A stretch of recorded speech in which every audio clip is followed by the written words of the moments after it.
안녕하세요, 미스터릭입니다. 오늘은 소카와 함께하고 있고요. 오늘 타볼 차는 쉐보레의 이코녹스입니다. 정확하게는 페이스리프트를 한번 거친 더 넥스트 이코녹스라고 하고 있고요. 이 차 같은 경우는 지난번 이코녹스하고 다르게 완전히 가솔린만 수입이 되고 있습니다. 지난번에는 1.6 디젤만 수입이 되고 있어가지고 아무래도 판매량도 그렇고 사람들의 선호도도 많이 떨어졌는데, 이번에는 그래도 1.5 가솔린 터보 차량을 수입을 하고 있고요. 지난번보다 상품성 자체는 조금 그나마 괜찮아지기는 했는데, 여전히 가격대가 비현실적이다 보니까 아직까지도 판매량이 그렇게 잘 나오고 있지는 않는 그런 차량입니다.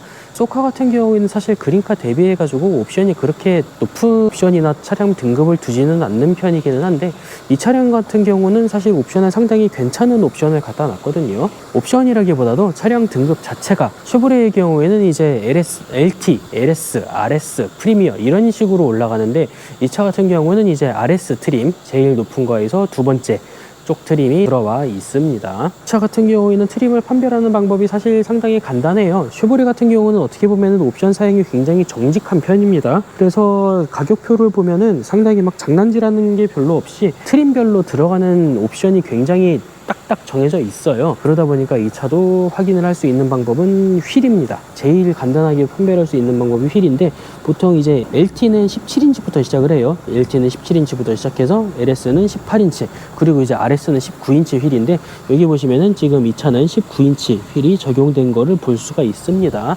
RS 트림이라는 거고요. 물론 이제 RS 트림 같은 경우는 여기 이제 RS라고 대문짝만하게 씌어 있기 때문에 굳이 뭐 휠 같은 거 안 봐도 요거만 봐도 확실하게 파악을 할 수는 있고요.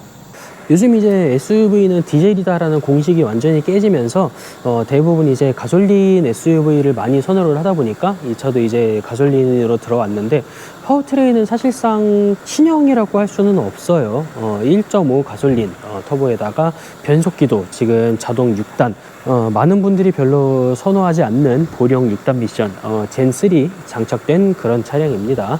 지금 완전히 중형차인 말리부조차도 1.35 가솔린에다가 지금 뭐 아래급인 트레일블레이저도 1.35 가솔린 터보에 심지어 이제 4륜 구동이 들어가면은 9단 변속기로 올라가거든요. 그런데 이 차 같은 경우에는 뭐 2륜이든 4륜이든 상관없이 무조건 6단 변속기가 들어가고 있고, 파워트레인 자체도 약간 좀 오래된 감이 없지 않아 있는 그런 1.5 가솔린 터보가 들어가 있습니다. 물론 뭐 스펙상으로는 그렇게 처지지는 않아요. 정확하게는 1490cc 나오고 있고요. 출력은 이제 172마력 나오고 있고, 토크 같은 경우는 28kgm/m 나오고 있는 그런 엔진입니다. 뭐 이 정도 차급에서는 상당히 넉넉한 출력이라고 볼 수가 있어요. 연비도 사실 뭐 준수합니다. 뭐 복합 연비는 11.5km 나오고 있고요. 도심 연비는 10.6km에 고속도로 연비는 12.8km 나오고 있어요. 물론 이제 2륜 구동 기준이고 4륜 구동의 경우에는 약간 떨어지게 됩니다. 운전석 쪽 먼저 좀 보겠습니다. 도어 트림은 그냥 평범한 편이고요. 이게 도어 포켓이 사실 굉장히 좀 작은 편이거든요. 좀 좁기도 하고 좁은 데다가 깊지도 않아요. 얕아가지고 뭔가를 넣어두기는 사실 좋은 수납 공간은 아니라고 보이고, 이쪽 부분도 그냥 평범합니다. 평범한데 대신에 이제 전자적 프로토 업다운이 들어가 있고요. 유리 조절하는 것도 있고, 뭐 잠금 장치라든가 미러 접이 버튼도 다 이쪽에 들어가 있고요. 특이하게 이제 보통 미국 차들, 뭐 수입차들이 많이 그렇지만 특히 미국 차들 같은 경우는 버튼이 이런 데에 잠금 장치가 있어도 그 뭐라 그래야 되지? 그 뽁뽁이라 그럴까요? 여기 이제 뭐 뽁 요렇게 튀어나오는 그런 게 있는 편이 많은데, 이 차는 그게 지금 없어졌어요. 빼버린 것 같고요. 여기도 지금 그냥 버튼으로만 돼 있네요. 뽁뽁이 같은 거는 다 없어졌고, 페달 같은 경우는 그냥 일반적인 서스펜드 페달이 다 채용이 되어 있습니다. 뭐 특별하게 뭐 딴 거는 없고요. 그리고 이제 핸들 텔레스코픽도 지원을 하는데, 보통은 텔레스코픽 레버가 이쪽에 있거든요. 이쪽에 있는데 이 차는 여기 달려 있어요. 한가운데 아예 한가운데 이렇게 요 레버가 지금 텔레스코픽 레버고요. 좌측에는 이제 쉐보레 특유의 등화장치 패널이 이쪽에 달려 있고요. 요건 이제 계기판 밝기 조절하는 거죠. 쉐보레 같은 경우는 아예 끄는 게 이게 이렇게 왼쪽으로 돌려가지고 억지로 끄는 거거든요. 시동을 껐다 켰다 하면 다시 그냥 무조건 오토로 가는 게 디폴트예요. 이거는 사실 개인적으로 굉장히 잘했다고 생각합니다. 운전석 시프트도 완전히 그냥 풀 전동 시트로 되어 있고요. 럼버 서포트까지도 전동으로 다 되게 되어 있습니다. 스티어링 디자인, 뭐 실내는 사실 좀 나름 올드해요. 그냥 쉐보레 특유의 약간 좀 올드한 그런 디자인을 가지고 있는데, 이거는 이따가 좀 더 자세히 알아보도록 하겠습니다. 뭐 그냥 미국차답게 본네트도 꼬챙이로 지금 되어 있고요. 여기 보면은 이것도 배출가스 기준 그런 거 나와 있고, 뭐 배기량 같은 것도 볼 수가 있습니다. 1490cc 나와 있죠. 그거랑 뭐 배기가스 같은 것도 나와 있고, 엔진면 자체는 어떻게 보면 되게 오밀조밀해요. 생각보다 엔진도 자그마하게 들어가 있고, 이래저래 뭐 요런저런 부품들 다 오밀조밀하게 잘 들어가 있습니다. 차가 거의 완전히 새 차라서 되게 깨끗해요, 전체적으로. 근데 뭐 뚜껑이 열려있네. 저거 워시액 저거고요, 이거는. 조수석 쪽도 사실 운전석이랑 별다른 건 없습니다. 이것도 뭐 여전히 좀 작으면서 얕기도 하고, 아래쪽에는 물통 하나 들어가는 공간이 있고, 잠금 장치, 그리고 조수석도 당연히 프로토로 업다운 다 되고 있고요. 한번 들어가서 앉아보면은 요 정도 공간 나오고 있고요. 이게 보통은 이게 뭐라 그래야 되지? 앞뒤 조절 레버가 요 한가운데 들어가 있는데, 얘 같은 경우는 요 왼쪽에 여기 조만하게 이렇게 달려 있거든요. 처음에는 조금 당황할 수도 있을 것 같아요. 일반적으로 국산차만 몰아본 분들은 이 레버가 약간 좀 당황스러울 수도 있을 것 같습니다. 그리고 뭐 조수석은 사실 뭐 저거 오토는 아니고 그냥 일반적인 수동 레버네요. 앞뒤 조절한 클라이닝 하는 게. 그리고 글로브 박스도 뭐 그냥 평범합니다. 뭐 등 같은 것도 없네요. 있을 법한데 딱히 등 같은 거는 없고, 글로브 박스 공간은 꽤 넉넉해요. 미국차 특유의 넉넉함을 보여주고 있고요. 가운데도 그냥 평범합니다. 흔해 터진 쉐보레 특유의 실내 모양 보여주고 있어요. 딱히 뭐 볼 게 많지는 않네요. 뒷좌석입니다. 이쪽도 뭐 그렇게 특이한 거는 별로 없고요. 그냥 물통 하나 들어갈 정도 공간이랑, 여기도 도어 포켓은 그렇게 뭐 크거나 그러지는 않네요. 그냥 일반적인 사이즈보다 약간 좀 작은 그런 사이즈고, 이쪽도 프로토로 업다운 다 되어 있고요. 특이한 점은 여기에는 잠금 장치가 그냥 뽁뽁이에요. 이거 잠그면은 그냥 이걸 잡아 당기면은 열리게 되어 있네요. 누르면 잠기고, 레버를 당기면 열리고, 이런 식으로. 얘는 이쪽에 버튼이 있는 게 아니라 그냥 뽁뽁이 버튼으로 되어 있고요. 뒷좌석 넓이입니다. 이제 이코녹스 같은 경우가 어떻게 보면은 캡티브하고 후속이라 그래가지고 이게 처음에는 중형급으로 나왔는데, 지금 시점에서는 이걸 절대로 중형이라고 부를 수는 없고 그냥 준준형, 그러니까 이제 투싼 스포티지랑 같은 급이라고 봐야 될 사이즈가 돼버렸거든요. 그래서 그 급을 감안하면은 레그룸은 그냥 평범합니다. 지금 운전석 쪽은 제 기준에 맞춰져 있고, 조수석은 완전히 뒤로 쭉 밀려 있는 상태고요. 이 상태에서 앉으면은 운전석 뒤쪽은 그냥 넉넉합니다. 요즘 차들 뭐 이게 좁은 차가 그렇게 없기도 하고, 그리고 이제 사실 뭐 중형급, 뭐 준준형급 이상 되면은 요즘 다들 레그룸이 상향 평준화 돼가지고 꽤 넓은 편이거든요, 다들.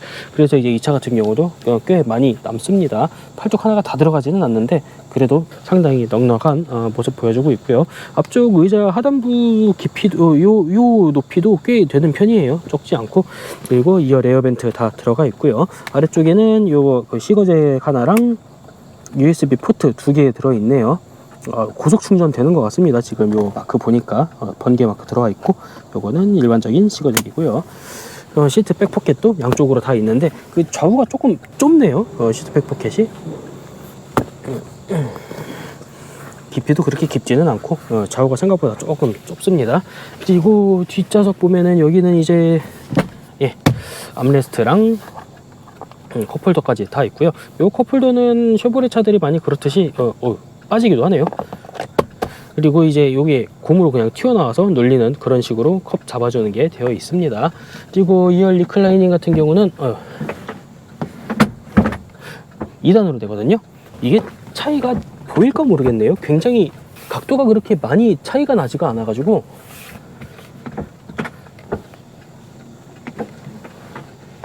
보시면 여기 한번 들어가고, 이게 지금 한번 결속된 거잖아요.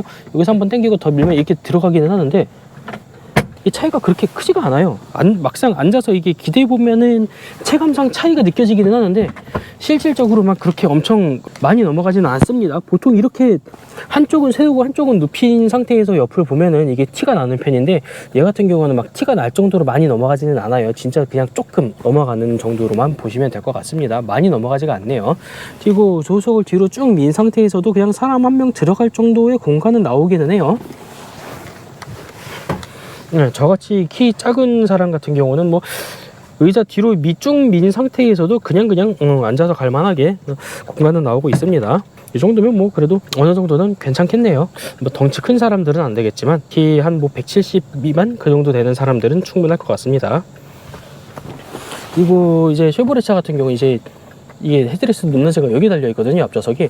저는 이거 개인적으로 굉장히 잘했다고 생각해요. 뭐 현대차들도 그냥 이렇게 했으면 좋겠는데 뭐 이것도 뭐 특허 같은 게 있는 건지 어쨌는지 할 수는 없는 모양이에요. 실내등 같은 경우에도 이제 보통은 요 가운데 달려 있는 편인데 얘는 이제 여기 달려 있어요. 좌우 이제 뒷좌석 손잡이 있는 쪽에 실내등 다 달려 있고요. 여기 뭐 옷걸이 같은 거 걸 뭐 그런 것도 하나 튀어나와 있네요. 켜고 끄는 거는 그냥 요거만 누르면은 자동적으로 켜고 켜지고 꺼지고 되는 거고요. 따로 버튼이 보이진 않는데 뭐 어떻게 보면 이게 더 직관적일 수도 있다고 생각이 되네요. 2열 공간 요 정도로 보시면 될 것 같습니다. 이제 트렁크를 좀 보시면요, 트렁크 문 여는 버튼은 여기 보타이 부분 아래쪽에 여기 누르는 버튼이 있거든요. 안쪽에 누르면은 열리게 되어 있고요. 뭐 전동 트렁크는 아니네요. 프리미어가 되면 전동 트렁크가 들어가는지 여기 뭔가 버튼이 있어 보이는 자국은 있는데 일단 여기에는 전동 트렁크가 적용이 되어 있지는 않고요. 뒤쪽 트렁크 생각보다 좀 넓은 편이기는 합니다. 그냥 급에 맞는 그 정도라고 보시면 될 것 같고요. 여기 보면은 이제 이런 식으로 여기 레버가 있거든요. 뒷좌석에 트렁크에서 레버만 당겨서 수동으로 이런 식으로 접히게 할 수 있는 레버가 지금 여기 달려 있어요. 요거는 시가잭도 있네요. 시가잭 하나 이쪽에 달려 있고 이쪽은 딱히 뭐가 있지는 않고요. 요거는 이제 그 러기지 스크린이라고 그러죠. 여기 보면 홈이 있거든요. 요 홈에다가 요거를 이런 식으로 끼워서 그 칸막이 같은 거를 만드는 겁니다.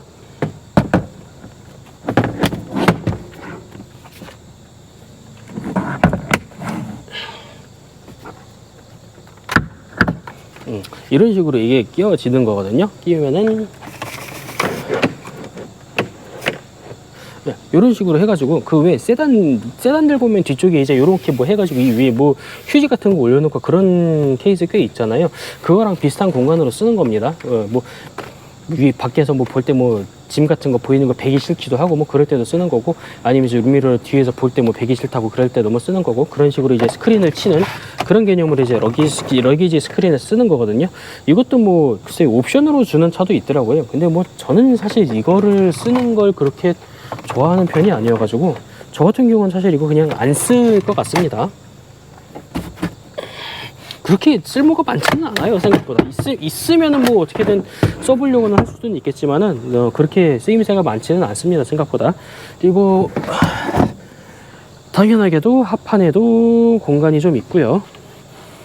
생각보다 그렇게 깊지는 않은데 그래도 그냥 평균적인 공간 좀 보이고 있고요. 근데 이건 여기도 뭐 이렇게 마감을 안 해놔가지고 완전히 그냥 생 철판이 드러나고 있거든요. 네, 완전히 생 철판이 나오고 있네요. 이것도 어떻게 보면 수납 공간이라면 수납 공간인데 글쎄요, 이거를 수납 공간이라고 말할 수가 있나? 그냥 마감 안 돼서 뚫려 있는 걸로밖에 안 보이는데 좀 보기가 좀 좋지는 않네요. 어쨌거나. 그리고 앞쪽도 이런 식으로 열면은 이렇게 보이게 돼 있고요. 기름 넣을 때 쓰는 건가 보네요. 뭔지 모르겠네. 그리고 요거는 별 렌치네요. 뭔가 막 별 모양으로 된 그게 있나 본데요. 이런 식으로 그냥 드라이버나 쓰지 별 렌치 같은 거를 꼭 주는 데가 있더라고요. 르노차도 그렇고. 안쪽 하단부 공간은 이렇게 되어 있습니다. 요것도 들쳐 올릴 수가 있나? 들쳐 올릴 수는 있네요. 원래는 여기가 뭐 템포러리 타이어 같은 게 들어갔을 것 같은데 지금 요즘 뭐 타이어를 넣어주는 게 거의 없어가지고 여기 지금 삼각대 같은 거 하나 들어있고요. 타이어 수리킷이 있을 법한데 없네요. 요즘 뭐 소카 같은 데서 이게 도난이 되는지 잘 안 넣어주는 경우가 좀 많더라고요. 그러면 어디 한번 2열 저기까지 접으면은 공간이 얼마나 되나 한번 볼게요. 이쪽 레버를 당겨가지고 이제 접기는 했는데 이게 평평하게는 안 되네요. 평평하게는 안 되고 꽤 각이 져 있거든요. 이게 이렇게 보면 보일라나? 뭐 이게 이렇게 카메라로 보면 잘 안 보일 것 같기는 한데 사실상 각이 되게 좀 많이 져 있어요. 그래가지고 뭐 차박이나 뭐 하거나 하기 별로 좋아 보이지는 않는데 심지어 눌러도 들어가지도 않고 은근히 불편합니다 이거. 너무 각이 좀 많이 서 있어 가지고 평타 작업을 하려면 사단 작업이 좀 많이 필요하겠어요. 길이 자체도 뭐 그렇게 길다고 할 수도 없어 가지고 저처럼 단신 진짜 뭐 170 좀 안 되는, 아니면 170 전후 이런 사람이나 누웠을 때 발이랑 머리가 안 닿지, 좀 170만 넘어가도 이거는 뒤에는 못 누울 것 같습니다. 사실 뭐 준준형급에서는 눕는 거를 바라면 안 되는 게 맞을 것 같다는 생각도 좀 들고 그러네요. 어쨌거나 눕기에 좋은 차는 아니라고 생각이 들어요. 오른쪽이야 지금 앞쪽 시트에 걸려서 그렇다 쳐도 왼쪽은 이게 지금 시트가 안 걸리고 끝까지 그냥 엎어진 건데, 그래도 이게 각이 꽤 많이 져 있어요. 딱 봐도 그냥 각진 게 보일 정도로 져 있어 가지고 폴딩이 그렇게까지 막 효과 있는 그런 폴딩은 아닌 것 같아요. 자, 트렁크 공간 이 정도 나오고 있습니다. 지금 실내에 따로 앉아 있고요. 지금 실내등만 켜져 있는 상태인데, 실내등이 뭐 그렇게 밝지는 않거든요. LED는 LED인데 그렇게 막 광량이 밝은 실내등은 아니네요. 핸들 보면은 그냥 아까도 얘기했지만은 너무 지금까지 오래 써먹었던 흔한 쉐보레의 그 디자인 그 자체죠. 이제 뭐 멀티 펑션들 같은 경우도 예전부터 쓰던 흔한 쉐보레의 멀티 펑션들 그대로 다 달려 있고요. 너무 변화가 없어가지고 딱히 뭐 볼 것도 없어요 생각보다. 가운데는 마찬가지입니다. 여기도 뭐 딱히 뭐 바뀐 게 있어야 뭐 이렇게 길을 하단 말든 하는데, 뭐 트레이블레이저나 말리부나 이 차나 뭘 봐도 사실 거기서 거기라 가지고 그렇게 뭐 얘기할 거는 별로 없거든요. 그냥 뭐 몇 가지만 좀 보자면은, 뭐 달라진 게 있어야 뭐 얘기를 하고 그럴 텐데 달라진 게 거의 없어 가지고 그냥 뭐 가볍게만 보면요, 일단 뭐 내비게이션 8인치일 거예요. 뭐 그렇게 크지는 않고 그냥 평범합니다. 평범하고, 요즘 이제 현대차 같은 경우에는 뭐 10인치 뭐 12인치 이렇게 하도 많이 들어가다 보니까 상대적으로 작게 느껴지기는 하는데, 그래도 뭐 사실 이 정도만 돼도 보는데 뭐 별 문제는 없다는 생각은 들어요. 그냥 뭐 볼 거는 다 볼 수 있는 그런 크기가 8인치라고 생각이 들고 있고요. 볼륨이라든가 사실 뭐 기능도 별로 그렇게 별거는 없고요.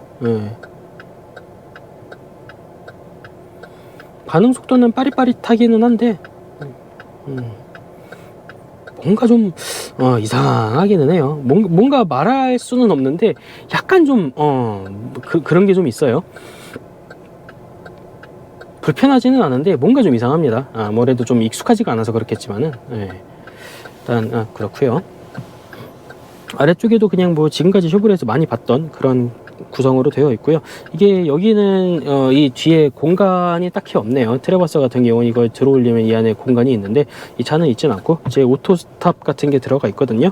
저 같은 경우 사실 이걸 좋아하지 않아 가지고 항상 꺼놓는 편이라서 잘 안 쓰다 보니까 그렇게 됐고요. 이제 운전석 조수석 독립 공조로 되어 있습니다. 양쪽으로 다 독립적으로 할 수 있고요. 지금 뭐 싱크를 해놨기 때문에 두 쪽이 같이 움직이게 되어 있고, 이거를 공조기를 돌리면은 가운데 디스플레이에 이게 같이 떠요.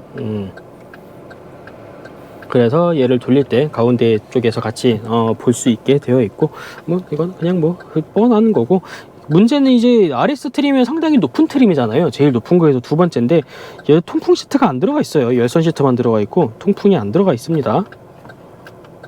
그건 조금 아쉽네요. RS만 돼도 통풍은 들어가는 게 맞지 않나 싶은데 통풍을 안 넣어줬어요. 그리고 여기 하단부도 그냥 뭐 흔한 쉐보레의 그 모습 그대로고요. 여기 뭐 SD카드가 들어가 있죠. 이거는 뭐 내비게이션 그것 때문에 있는 걸 거고, 여기 이제 C타입. 아마 C타입은 그래도 쉐보레가 거의 제일 먼저 썼을 거예요.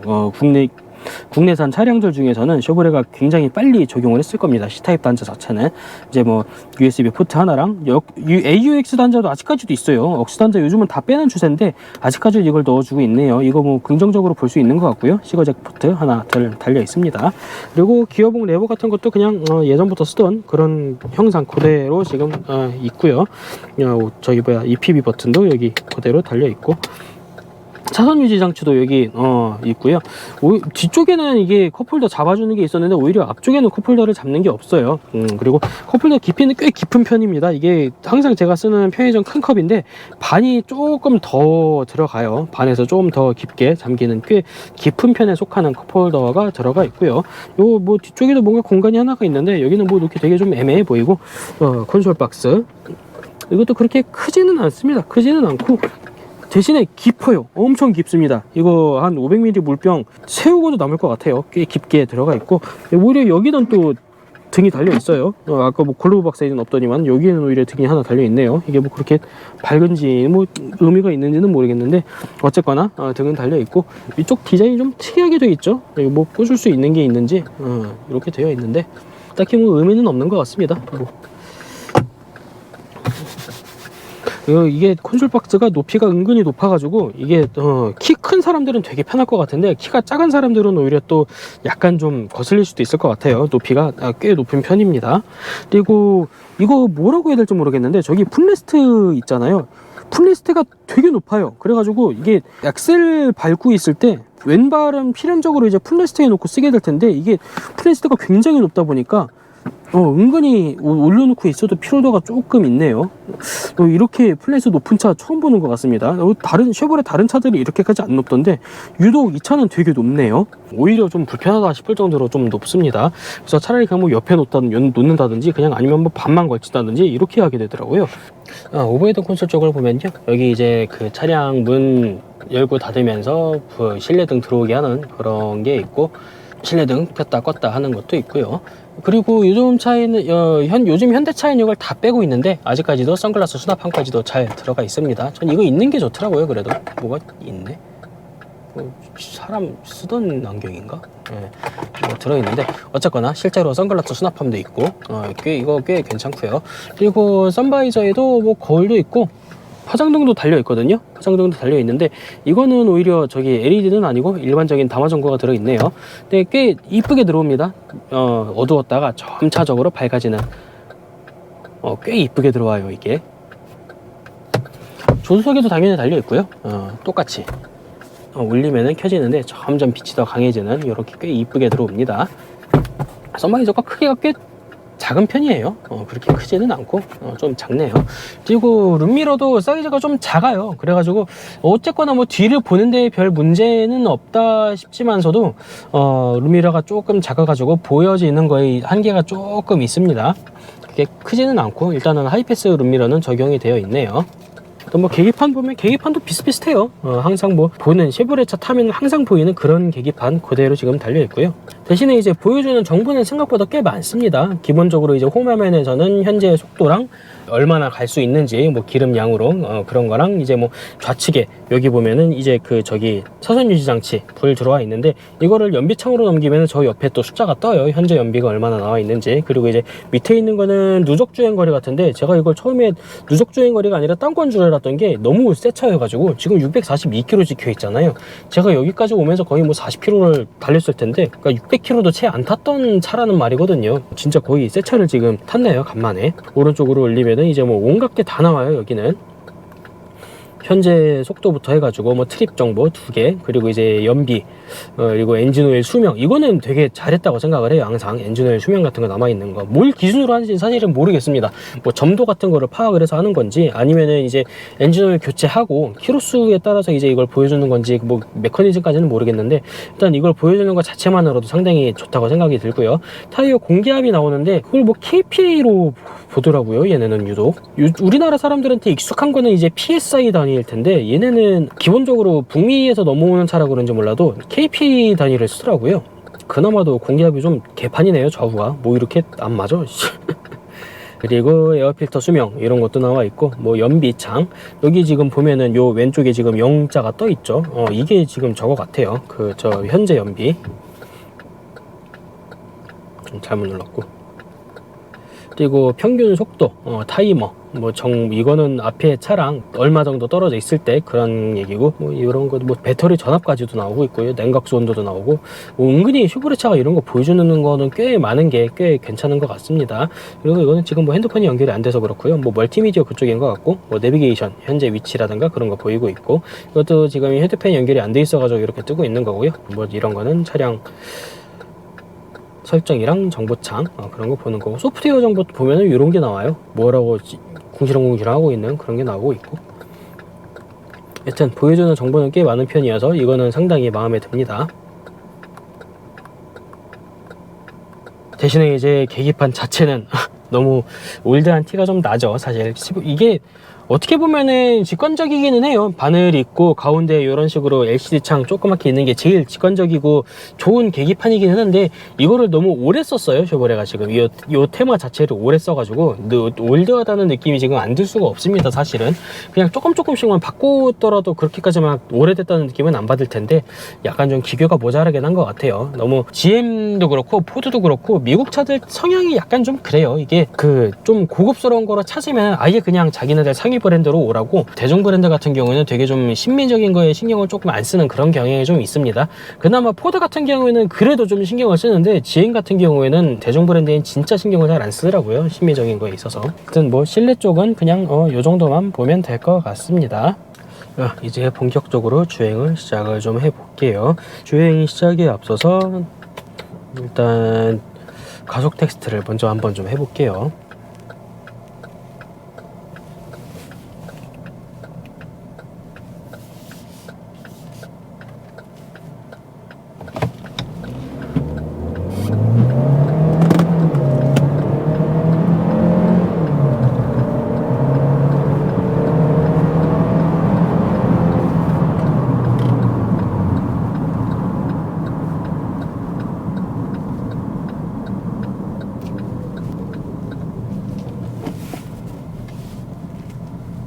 한번 시원하게 밟아봤는데 생각보다 뭐 시원시원하게 나가요. 그냥 뭐 딱 그 스펙에 맞는 한 뭐 170마력짜리 차에 스펙에 맞는 그런 가속력 지금 잘 보여주고 있고요.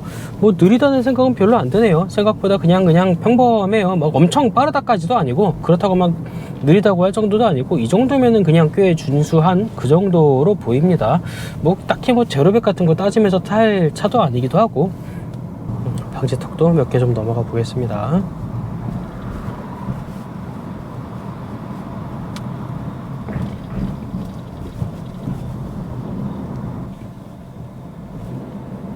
방지턱 넘어가는 승차감은 그냥 평범하고요. 요즘 흔히 접할 수 있는 현대기아차들이 약간 좀 전체적으로 좀 단단하게 만들고 있거든요. 그거에 비하면은 이제 쉐보레 차, 이제 미국 차 같은 경우는 아직까지도 이 차들은 약간 좀 부드러운 차감을 많이 선호를 해요. 그러다 보니까 아직까지는 그렇게 막 단단하다까지는 넘어가지는 않은 것 같고요. 제일 그냥 편안하게 부드럽게 탈 수 있는 그런 승차감을 좀 제공하고 있는 것 같습니다. 저는 개인적으로 단단한 거 추구하는 것보다는 이쪽을 더 선호를 해서 사실 제 취향에는 미국 차가 좀 더 잘 맞는 편이기는 해요.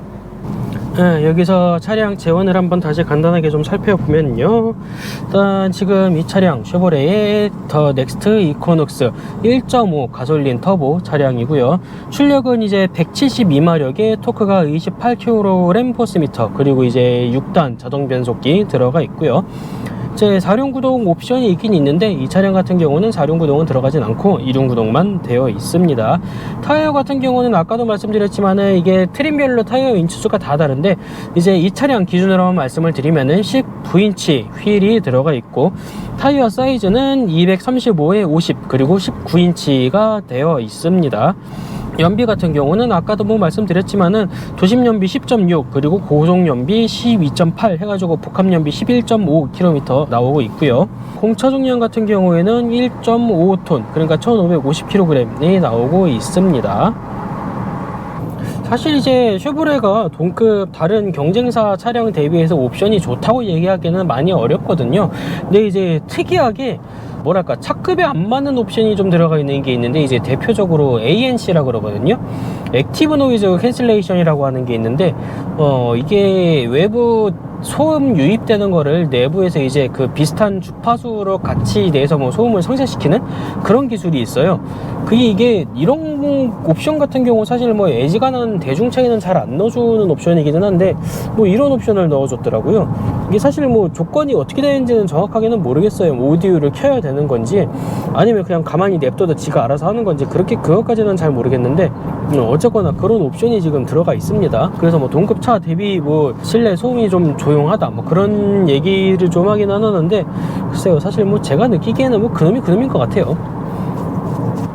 그냥 딱 중준형 SUV급에 어울리는 그런 정도의 방음 대책이라고 보이지 뭐 유독 더 조용하다거나 뭐 그런 거는 아닌 것 같고요. 근데 개인적으로 느끼기에는 그냥 평범합니다. 평범하고 그렇다고 뭐 더 시끄럽거나 그런 건 절대 아니고요. 그냥 진짜 그냥 평범해요. 비슷비슷하고 더 더 조용하다거나 더 시끄럽다거나 그런 것도 아니고, 생각보다 뭐 노면 소음도 뭐 그렇게 많이 조용한 편은 아니고요. 동급 차종들에 비하면은 승차감이 약간 좀 부드러운 편에 속하긴 하는데, 그래도 이제 뭐 급이다 보니까 막 엄청 승차감이 좋다라고 할 정도는 아니고요. 이게 뭐 약간 뭐 요철이 있다거나 그러면은 좀 딱딱하게 덜컹덜컹 거리는 거는 좀 어쩔 수 없습니다. 뭐 한계라고 봐야 될 것 같아요. 안 좋아서 그런 게 아니라 그냥 뭐 솔직히 동급치고는 부드러운 거는 맞는데, 그래도 차급의 한계상 막 엄청 인상적일 정도로 뭐 부드러운 승차감이라던가 그런 정도까지는 아닙니다. 기본적으로 헤드램프는 LED 헤드램프가 적용이 되어 있고요. 오토 하이빔이 적용이 되어 있어 가지고 앞에 차가 없거나 그러면은 하이빔이 기본적으로 켜지기는 하는데, 굉장히 민감해요. 엄청 민감해서 조금만 빛이 있어도 그냥 바로 내려가 버리네요. 뭐 신호라든가 뭐 그런 거만 있어도 그냥 바로바로 내려가 버립니다. 굉장히 민감해요. 대신에 이제 하이빔이 켜지면은 확실히 뭔가 체감상 되게 좀 차이가 좀 느껴지기는 해요. 막 엄청 다이나믹하게 막 멀리 비춘다던가 그런 정도까지는 아닌데, 그래도 확실히 상향등이 켜져 있다라는 느낌은 확 들 정도로 티가 좀 많이 나는 편입니다. 기본적으로 이제 차선 유지 장치도 달려 있고 크루즈 컨트롤도 있기는 한데, 이게 어댑티브 크루즈는 아니에요. 그냥 일반 크루즈다 보니까 말 그대로 그냥 속도 유지만 되는 그런 크루즈고요. 뭐 앞차 간격에 따라서 뭐 속도를 조절을 한다든지 그런 기능은 없습니다. 스마트 크루즈가 아니에요, 기본적으로. 그리고 차선 유지 장치 같은 경우에도 개입을 하기는 하는데, 적극적으로 개입하는 느낌도 아니고, 개입을 하더라도 되게 좀 약하게 개입을 하네요. 그러니까 이 정도 커브길에도 갈피를 굉장히 못 잡아요. 차라리 그냥 이거를 믿느니 내가 움직이는 게 낫다 싶을 정도로 그닥 믿을만한 차선 유지 장치는 아닌 것 같습니다. 그리고 이제 차선 유지 장치랑 같이 축구방 경고 시스템이라고 하죠. 그 BSM이라고 하죠, 보통. 그 외에 사이드 미러에 차선 변경할 때 뭐 있으면은 경고 주는 거, 그것도 있어서 경고를 주긴 하는데, 이 차 같은 경우는 이거를 소리로 경고를 주지는 않아요. 이제 시트에 햅틱 시트라는 게 적용이 되어 있거든요. 그래가지고 차선 유지 장치도 그렇고 축구방 경고 장치도 그렇고, 차선을 밟는다거나 아니면은 이제 차선 변경을 하려고 하는데 옆에 차가 있다거나 그래가지고 경고를 줄 때는 소리가 아니라 이제 시트의 진동으로 경고를 줍니다. 오른쪽에 만약에 뭐가 있으면 시트 오른쪽 허벅지? 그쪽이 막 진동이 막 드드드득 하고 울리고, 좌측에 뭔가가 있으면은 왼쪽 허벅지 쪽에 막 드드드득 하고 그렇게 막 진동이 울리고, 이런 식으로 시트 쪽에서 경고를 줘요. 되게 좀 깜짝깜짝 놀라게 되더라고요. 소리랑 이 시트 진동이랑 뭐가 더 좋을지는 뭐 개인마다 다르겠는데, 저는 뭐가 좋다라고 얘기하기는 좀 어려운 것 같아요. 시트는 시트대로 깜짝 놀라는 효과가 있고, 소리는 소리대로 또 깜짝 놀라는 효과가 있고, 오히려 이제 동승자들까지 안 놀라게 하려면은 시트 쪽이 더 낫지 않을까 하는 느낌이 생각도 들고, 그래도 이제 확실하게 위험을 알려면은 시트 진동보다는 소리가 더 낫지 않나 그런 생각도 들고 그렇습니다. 뭐 서로 장단점이 있는 것 같아요. 뭐 한쪽이 더 좋다라고 얘기하기엔 조금 그런 것 같습니다. 처음에 이 차가 그렇게 판매량이 신통치는 않다라는 말씀을 드렸었는데, 이게 사실 그럴 수밖에 없는 게 차량 가격이 처음부터 해가지고 너무 좀 비쌌어요. 지금도 사실 싸다는 생각은 안 들기는 하거든요. 지금도 사실 비싸다라는 생각은 여전히 들기는 하는데, 그때나 지금이나 가격 경쟁력이 좀 많이 떨어지는 편입니다. 지금도 이 차가 지금 RS 트림인데, 지금 아까도 말씀드렸지만 이거 1년에 통풍 시트도 안 들어가 있거든요. 제일 높은 거에서 두 번째 등급인데, 그럼에도 불구하고 지금 통풍 시트도 안 들어가는데, 그 와중에 차값은 3,600만 원이 넘어요. 3,600 뭐 31만 원인데, 사륜구동 같은 경우를 추가하려고 하면 이것도 뭐 200만 원인가가 더 추가가 되다 보니까 이거 RS에다가 뭐 사륜구동을 넣으려고 하면 뭐 3,800만 원? 뭐 그 정도를 봐야 되니까 진짜 가격적인 면으로는 너무 메리트가 없죠. 예, 진짜로. 더구나 지금 스마트 크루즈도 아니고, 어댑티브는 둘째치고 그냥 일반 스마트 크루즈도 아니고 막 완전 노멀한 크루즈가 들어가 있기도 하고, 여러모로 좀 그렇습니다. 지금도 가격 경쟁력은 굉장히 약해요, 제가 보기에는. 쉐보레 차를 좋아하시는 분들도 이코녹스 가격 정책에 대해서는 참 말을 아끼는 그런 정도입니다. 많이는 인정하고 있죠, 사실. 너무 가격 경쟁력이 별로라고. 개인적으로는 뭐 이 정도 급 차에 무슨 뭐 액티브 노이즈 캔슬레이션 이딴 거 넣어줄 바에야 통풍 시트를 그냥 좀 더 아래 것부터 넣어주는 게 더 낫지 않았을까, 그런 생각이 좀 들기는 해요. 그리고 스마트 크루저 같은 경우에는 원래는 들어갈 예정이었다고 하거든요. 원래는 들어가려고 그랬었는데 그 반도체 때문에 아예 그냥 빼버렸다는 얘기도 있습니다, 사실은. 지금 트래버스 같은 경우도 반도체 때문에 지금 옵션 한두 개가 완전히 빠진 상태로 출고가 되고 있잖아요. 그래가지고 뭐 나중에 뭐 반도체 수급되면은 다시 저기 장착해 줄 테니까 그때 뭐 들어오라고 뭐 그런 식으로 지금 얘기를 하고 있다던데, 반도체 대란은 대란이고 그걸 떠나서 이 차도 차라리 그 트래버스 마냥 지금은 옵션이 안 들어가도 나중에 반도체 수급이 되면은 달아주겠다는 식으로 했으면은 좀 더 나았을지도 모르겠는데, 아예 안 들어가는 거니까 그거는 좀 많이 아쉬워요. 지금 스마트 크루저 같은 게 사실 굉장히 큰 경쟁력 중 하나인데 그게 빠져버리니까 경쟁력에서 좀 문제가 생기고 있고요.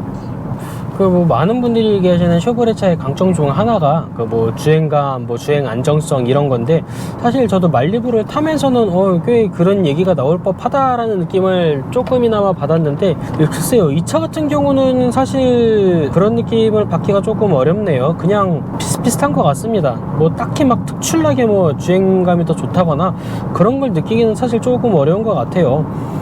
뭐 트레일블레이저 같은 경우도 심하게 차이가 나는 건 당연히 아니어도 조금은 그래도 약간 느껴지는 차이가 좀 있기는 했는데, 이 차 같은 경우는 오히려 더 다른 차 대비해서 뭔가를 느끼기가 좀 어렵습니다. 아무래도 뭐 4륜이 아니고 뭐 2륜이다 보니까 그런 한계도 있기는 하겠지만서도 그거를 감안해도 사실 되게 좀 별게 특별한 게 없네요.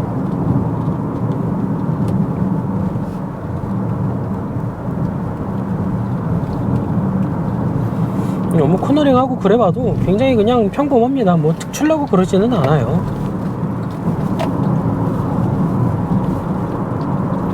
갑자기 비가 오네.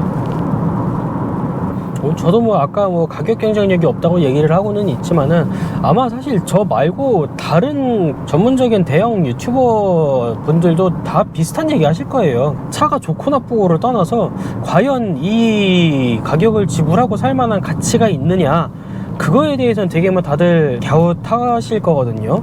차가 나쁘다는 생각은 사실 들지는 않아요. 뭐 좀 끌고 다녀보면 뭐 엄청 특출난 것까지는 아니어도 그렇다고 막 뭐 하나 막 후달리고 그러지는 않거든요. 주행 자체에 있어서는 뭐 우리나라 사람들이 뭐 옵션에 유독 민감하기는 한편은 있기는 하지만서도, 그럼에도 불구하고 옵션이 좀 너무 그렇죠. 지금 이게 RS라는 급인데도 우리나라 사람들이 그렇게 선호하는 통풍 시트조차도 안 들어가 있고 2열 열선 시트도 안 들어가 있잖아요. 지금 이 가격에 이거는 상당히 좀 딸린다고 봐야죠, 실제로 많이.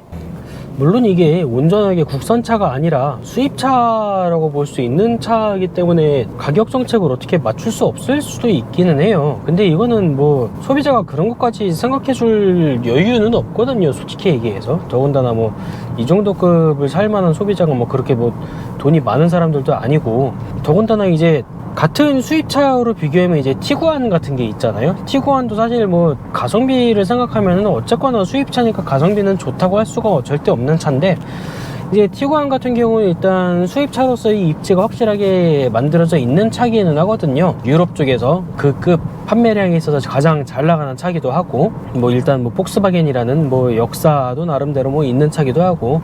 그런데 이제 이코녹스가 그만한 역사라든가 뭐 그런 게 있냐라고 하면은 그것도 갸웃하거든요. 그렇기 때문에 사실상 이 가격 경쟁력이 진짜 굉장히 많이 그래요. 이래저래 여기 치이고 저기 치이고.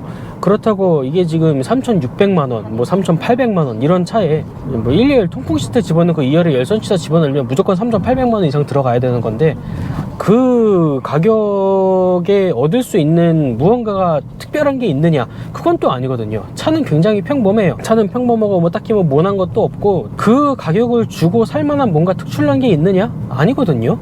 지금 뭐 마리아 바른말로 지금 나오는 토레스 같은 경우는 디자인이라도 특출나잖아요. 디자인도 뭐 특출나고 나름대로 뭐 가격 대비 옵션 같은 것도 굉장히 괜찮게 넣을 수도 있고. 그런데 이 차 같은 경우는 그게 아니다 보니까 여러모로 진짜로 소비자한테 어필할 수 있는 구석이 너무 없어요. 그게 지금 판매량으로도 나오고 있는 거기도 하고요. 더군다나 지금 이 급 차가 완전히 박 터지는 시장이거든요. QM6부터 해가지고 전통의 강자인 뭐 투싼이나 스포티지도 있지만은 지금 토레스까지, 코란도야 뭐 원래도 그렇게까지 강한 경쟁 상대는 아니었다고 쳐도, 물론 뭐 이코녹스야 뭐 코란도보다도 훨씬 못 팔긴 했지만요, 지금 뭐 토레스가 완전히 10위권 안쪽으로 들어갈 정도로 잘 나가고 있는 마당에 토레스급 가성비는 고사하고 지금 죽어가는 QM6 대비해서도 강점이 없단 말이죠. 차라리 그냥 어떻게든 국내 생산을 해서 가격을 맞추든가 했어야 됐을 것 같은데, 이거는 지금 사실 그닥 팔겠다는 의지가 안 보인다라고 밖에 말을 못할 것 같아요. 뭐 지금까지 한국 GM 뭐 쉐보레 행보가 항상 그래 오긴 했지만은 유독 요즘 보면 더 그러네요.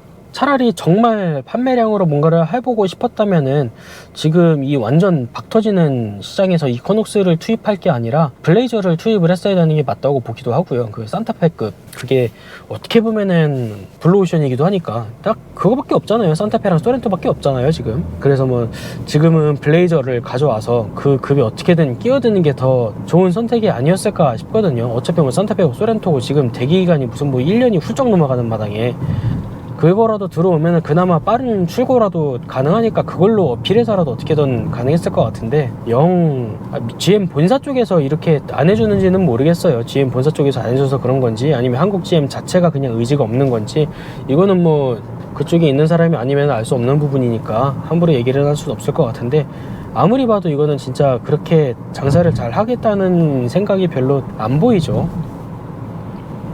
지금 시점에는 토레스도 출고되기가 상당히 길다고 알고 있거든요. 거의 뭐 8개월, 10개월 이렇게 된다고 듣고 있는데, QM6도 사실 지금 뭐 빠른 출고를 어떻게 내세워가지고 틈새 시장을 어떻게든 파고들어서 그렇게 판매량을 조금씩이나마 내고는 있는데, 쉐보레도 그렇게 차라리 그냥 뭐 그렇게 틈새 시장을 어떻게 어필하면 되지 않았을까 싶기는 해요. 빠른 출고는 사실 굉장한 강점 중 하나거든요. 근데 뭐 가격이 이래가지고 그 빠른 출고조차도 지금 출고가 빨리 돼도 고려하는 사람이 없을 정도의 가격과 지금 옵션 사양이기 때문에 굉장히 좀 아쉽네요. 경쟁차가 있고 경쟁력이 생기면은 어쨌거나 경쟁차가 많다는 건 소비자한테는 좋은 건데, 이 정도로 이렇게 경쟁력이 없으면은 딱히 소비자가 이득 볼 게 별로 없죠. 그리고 뭐 수입차 취급을 아예 받겠다는 소린데, 진짜 뭐 콜로라도나 트래버스 마냥 그 정도 메리트가 있는 차종이면 또 모르겠는데, 준중형급을 뭐 대안이 그렇게 많은 이 급을 수입차 취급을 해가면서 가격도 그렇게 하면은 뭐가 될까요? 그냥 좀 많이 아쉽네요.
아까 나갈 때도 그렇고 지금 주차할 때도 그렇고 후진할 때마다 느끼는 건데, 이게 카메라가 되게 뭐랄까 왜곡이라 그럴까요? 왜곡이라고 해야 될지 모르겠는데 이게 되게 극단적으로 나와요. 뭔가 이게 그 사이드 미러로 봤을 때는 한참 떨어져 있는데 되게 가까이 있는 것처럼 보이고, 실제로 이게 그 경고하면서 뭐랄까 이제 아까 햅틱 시트 때문에 이제 뭐 경고음 대신 시트가 움직인다 그랬잖아요. 그 시트 진동도 뭐 되게 극단적으로 오고, 깜짝깜짝 놀라서 보면 아니 여유가 한참 남아 있는데 막 벌써부터 막 깜빡깜빡거린다고 막 그런 느낌도 들고, 뭔가 좀 되게 엄살을 많이 부리는 그런 느낌이 좀 드는 후방 카메라 느낌이 들어요. 이게 센서도 그렇고 되게 여유 공간이 꽤 많은데 막 호들갑을 좀 떠는 그런 편이네요. 어쨌거나 오늘 소카로 쉐보레 더 넥스트 이코녹스 타봤고요. 타는 내내 뭐 그렇게 좋은 말을 못하기는 했는데, 이게 그럴 수밖에 없는 게 사실 차 자체는 굉장히 평범하거든요. 나쁘다는 게 아니라 그냥 진짜 그 주행 감각 자체가 요즘 준주형 SUV에서 요구하는 그런 요구사항에 딱 맞는 그런 정도를 보여주고 있는 그런 완성도를 보여주고 있는데, 이제 문제라고 하면은 옵션 구성이거든요. 옵션 구성이랑 가격인데, 이걸 모르고 있을 때는 그냥 뭐 괜찮다라고 할 수가 있겠는데, 이거를 알고 있는 입장에서 이걸 차마 좋다라고 할 수가 없어요. 솔직히 말해서 상품성이 좀 많이 밀리거든요. 특히나 이제 뭐 투싼이나 스포티지도 그렇고 이제 토레스까지 나오는 와중에 상품성이 너무 밀리다 보니까 잘 팔릴 거라는 생각은 안 들어요. 솔직하게 얘기해서 진짜 이거는 뭐 정가에 구매할지는 모르겠어요. 사실 예전에도 이코녹스는 뭐 실제로 표기된 가격보다 뭐 한 200, 300원 더 싸게 구매했다는 얘기는 있긴 있었거든요. 근데 뭐 그게 지금도 그럴지 안 그럴지는 제가 뭐 모르겠는데,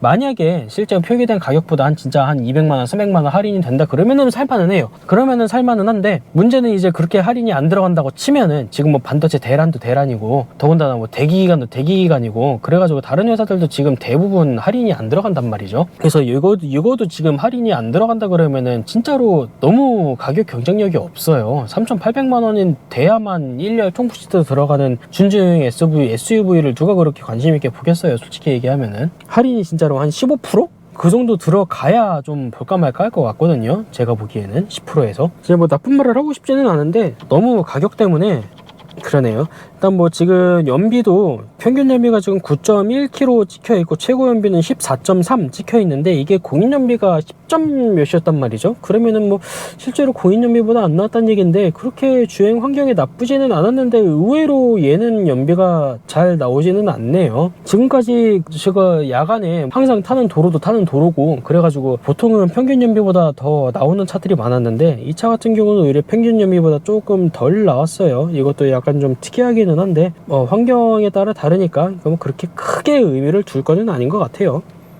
이게 무슨 얘기를 해야 될지 모르겠는데, RS 트림이어가지고 꽤 높은 트림이기도 하고, 근데 사실상 이 아래 트림, 그 LT 트림에 비해서 차이라고 해봐야 외장 옵션 말고는 별거 없거든요. 그 뭐 휠 19인치로 올라가고 RS 전용 그릴 들어가는 거하고 뭐 배지 같은 거 그런 거랑 뭐 내장 사양도 뭐 가죽 시트 좀 바뀌는 거랑 스티어링에 요거 그 쉐보레 마크 이거 뭐 검게 칠해주는 거랑 이런 거밖에 없기 때문에, 어떻게 보면은 알짜배기 옵션은 차라리 LT로 하는 게 더 나을 수도 있어요. 필요한 거는 애지간한 건 다 있고, 뭐 LT부터도 천연 가죽 시트고, 뭐 열선 스티어링이라든가 클러스터 저 계기판 4.2인치 저거 LCD 들어가는 거라든가 내비게이션 8인치짜리 들어가는 거라든가, 이게 다 LT부터거든요. RS는 사실상 외장 옵션이 들어가는 걸로 지금 거의 200만원 가까이 더 붙는 건데, 차라리 그러면 LT로 구매를 하는 게 제일 가성비가 좋을 수도 있거든요. 3,400만원 정도니까. 그래도 솔직히 비싸긴 비싸요. 3,400. 이게 3,600, 3,800이면 솔직히 말해서 이거를 사느니 그냥 윗급을 사는 게 맞죠.